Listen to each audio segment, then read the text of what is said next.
I'm Daniel Berlant in the Cal Fire Information Center with the fire situation report for Thursday, September 3rd, 2020. Firefighters are continuing to make real good progress on a number of fires as containment efforts continue to go up and evacuations continue to be lifted. Let's zoom in and we'll talk here on the statewide fire map about some of those fires. First, as always, we will start here in the Bay Area with the large complex fires. The LNU complex continues to hold at just over 375,000 acres. Containment, though, in the last 24 hours is up 5%, now bringing it to 81% contained. Some additional evacuations lifted on this fire. Still, the western edge of the fire is where that remaining containment efforts continue to be focused, but crews are making progress little by little every day.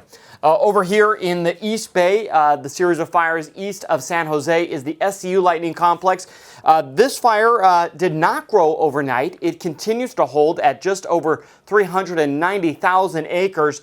Containment, though, is at 78% contained. That's up 6% in just the last 24 hours. And then, of course, in the Santa Cruz Mountains, the CZU Lightning Complex is holding at, or has grown just a teeny bit, but still under 86,000 acres have burned in that fire. It is 48% contained. We did see a little bit of containment go up 2% in the past 24 hours, so there is progress being made there. Scrolling down into Salinas and into the Monterey area where we have the river fire. No growth in the past 24 hours. This is actually held for several days now. Fire now is at still at 48,000 acres. Containment, though, still at 98% contained. That's actually up 1% since yesterday. And then the Carmel fire just to the south of it, burning the Carmel Valley.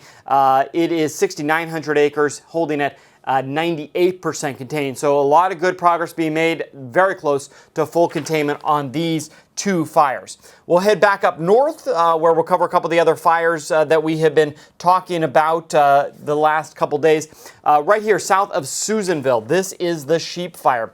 The Sheep Fire is holding at 29,000 acres. It's 71% contained. Crews making real good progress in keeping this fire out of Susanville itself. The TGU BTU Lightning Complex. This has two zones. First, the Butte zone has not grown in several days. It's holding up 2,700 acres. It is now 80% contained. But then if we go to the west of I-5, here is Red Bluff, a series of fires here. This portion, the Tehama Glen zone of the BTU Lightning Complex, 63,000 acres in total. Fire has grown a tad bit. In the past 24 hours, 1,300 additional acres have burned there. But progress definitely being made. 5% more containment since yesterday, bringing containment up to 45% on this series of fires. And of course, CAL FIRE continues to assist the Mendocino National Forest with the August complex that is burning in and around these fires,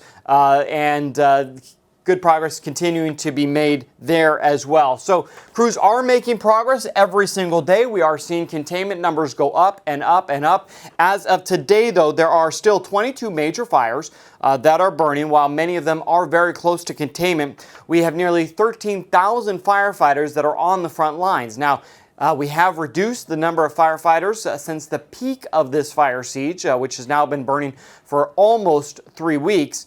Many of those firefighters able to return back to their home cities, get a little bit of rest, and be prepared for the next round of fires that could happen this weekend. And we'll talk about that here in just a moment. But these 22 fires in total have burned over 1.5 million acres.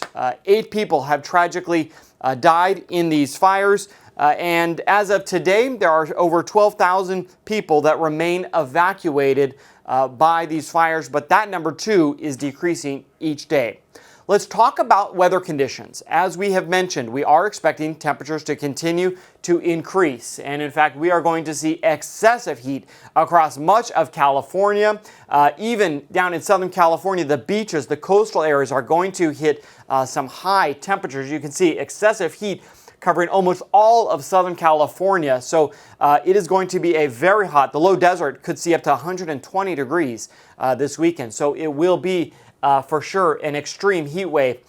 Very high heat risk even in Northern California. You can see very high risk amongst many areas in Redding, Chico, Grass Valley, throughout the Sacramento Valley. It is going to be hot along the I-5 corridor as well.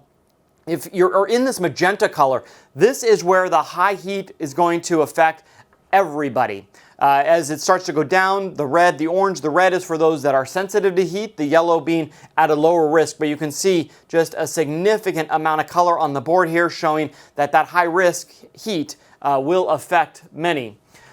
Even down in the Central Valley, excessive heat throughout much of the Central Valley from Merced all the way down into Porterville. This is where we are going to see excess heat watch. And then you can see in the magenta an excess heat warning by the National Weather Service. So it is going to be a hot weekend for sure. In fact, let's look at some temperatures for Southern California. 100 degrees expected this weekend in Los Angeles, 112 in San Bernardino. If you're down in San Diego, even along the coast, 90 degrees there. 116 in Borrego Springs, 103 in Joshua National Park. So a very, very hot weekend for sure. Here's an idea of some of the heat timelines from the National Weather Service. This is for the Sacramento region. Saturday, it will be high. It is Monday that is the peak. That is when the very high temperatures are going to hit. Now, the National Weather Service has issued a fire weather watch up in the most northern eastern portion of California. In fact, here is Redding on the map just to give it some perspective.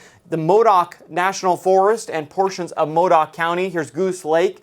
This is where that fire weather watch is in effect due to strong gusty winds and low humidity. So definitely watching this area today, but we'll be watching all of California and firefighters monitoring weather conditions for the excess heat. What can you do to help us prevent a fire? Well, here are some tips. First, if you are going to mow, make sure you do it before 10 a.m., not when it gets hot and not when the humidity is low. And so before 10 a.m. is the prime time. Really, this is not the time for you to do defensible space.